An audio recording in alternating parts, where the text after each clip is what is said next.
It's summertime in South Florida. Everyone is lathering up for some fun in the sun, but those harmful UV rays pose a bigger risk to our skin than we think. It's going to take more than just slapping on any kind of sunscreen to protect you and keep your skin healthy. And Dr. Jaime Snarski, Assistant Medical Director of the ER at Palm Beach Gardens Medical Center, joining me for the What's Going Around segment. We're talking about sunscreens today.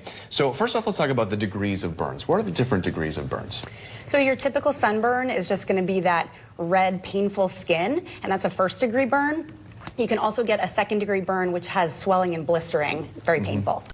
But those are the two that you can get from the sun. Correct. Okay, so you know, we see a lot about the difference between UVA and UVB light. You know, which sunscreen protects which, and why does it matter? So you want a sunscreen that protects for both, and you have to look for a broad spectrum, or it'll say right on there, protects against UVA and UVB rays. Okay. The UVA rays are actually 95% of the rays that come from the sun that come to the earth, and those are even on cloudy days. So even on cloudy days, you need sunscreen if you want to protect against skin cancer.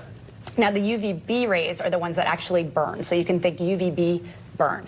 And those are the ones that the sunscreens really want to protect you against. But both can cause cancer and wrinkles and skin damage. Oh, wow. So I'm looking at just a couple of these that we have here. Most of them do say either broad spectrum or UVA/UVB.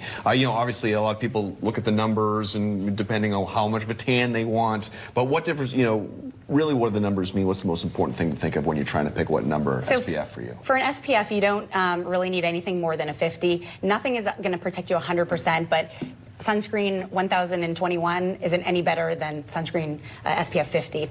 So an SPF 50 will protect you against 98% of the sun's UVB rays, and then really even most experts will say 30 SPF is enough. I want to talk about that. We get the spray here too. We see these a lot. You know, what are some of the mistakes that people make when they're putting suntan lotion on, because these sprays don't always work as well? Right. So I think lotions are superior to sprays. So really get rid of your sprays if you can. Lotion penetrates the skin better and going to give you better coverage.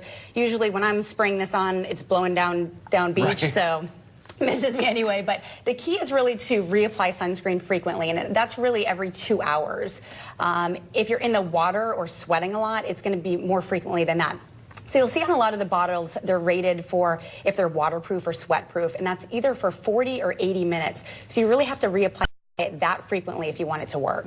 And then, you know, we have to wear sunscreen, obviously, of course, but there's this assumption that people of color don't need to wear sunscreen. Is that true? That is false, actually. So anybody can burn. They might be less likely to burn, but they can still burn, and everybody can get skin cancer. All right, Dr. Snarski, thank you so much for your time. Be safe out there when you're going out.